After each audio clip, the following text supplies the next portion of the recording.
শেখ মুজিবের আওয়ামী লীগ তো পত্রিকা নিষিদ্ধ করে দিয়েছিল, কোনো পত্রিকা চলবে, 4টা পত্রিকা তার সরকারি নিয়ন্ত্রণে।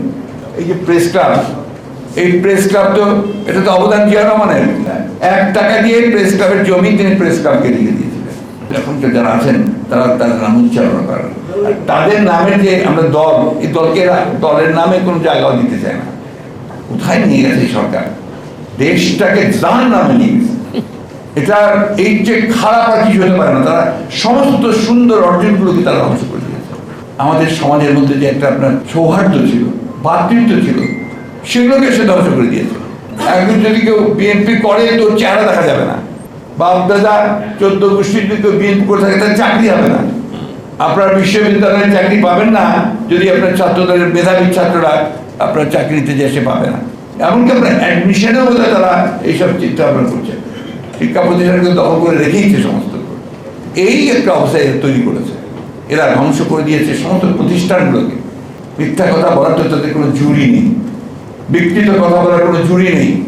আজকে দেখুন গণতন্ত্রের কথা বলে, গণতন্ত্রকে সমূলে ধ্বংস করেছে আজকের আওয়ামী লীগরা, কিন্তু ওই আওয়ামী লীগও করেছিল।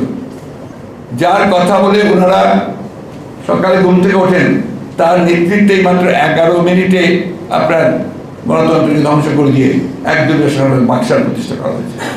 তো আওয়ামী লীগ কোন মুখে গণতন্ত্রের কথা বলে? গণতন্ত্রের কথা বলার কোনো রাইট নেই। তারা সবসময় গণতন্ত্রকে ধ্বংস করেছে। গণতন্ত্রকে তারা সহ্য করতে পারে না, অন্য মতকে সহ্য করতে পারে না, পরামত সহ্য করতে পারে না। এইরকম একটা দল আমাদের জন্য, জাতির জন্য সবচেয়ে বড় সমস্যা। এই দল যদি তার চিন্তা ভাবনাগুলোকে না বদলাতে পারে, তাহলে আপনার এই দেশে গণতন্ত্র তো থাকবে না, এই দলও থাকবে, দেশও থাকবে না। কিভাবে তারা নিজের স্বার্থে, ক্ষমতায় থাকার স্বার্থে কিভাবে দেশকে বিক্রি করে দিচ্ছে, তাদের কথাবার্তাই যে সমস্ত এসছে, আমি ওগুলো রিপিট করতে চাই। তারা আজকে দেশকে বিক্রি করছে, তারা আজকে অর্থনীতিকে ধ্বংস করে দিয়েছে। কার স্বার্থে? অর্থনীতিকে ধ্বংস করেছে সম্পূর্ণভাবে বিদেশিদের স্বার্থে। পরনির্ভরশীল একটা জাতিতে পরিণত করেছে। খুব বড় বড় কথা বলেন, বিএনপির সময়ে বাজেটের পরিমাণ ছিল এত, এখন হয়েছে এত। আরে বিএনপি দেশটাকে ভালোবাসত, দেশটাকে ভালোবাসতে বলে তারা হিসাব করে চলতো যে জনগণের উপরে এই করের বোঝা, ঋণের বোঝা আমরা চাপাবো না। আজকে তো সমস্ত কিছু ঋণের বোঝা পড়ে গেছে। প্রতিটি ব্যক্তির উপরে এখন 1,55,000 টাকা আপনার ঋণ, হিসাব করে যেভাবে ঋণ নেওয়া হয়। আবার বাজেট দেয়, সেই বাজেটের মধ্যে জনগণের সমস্যার সমাধানের কোনো কিছু নেই। সেই ইনফ্লেশন বন্ধ করার কোনো ব্যবস্থা নেই, সেটাকে আরো বাড়ানোর জন্য জায়গা করা করেছে।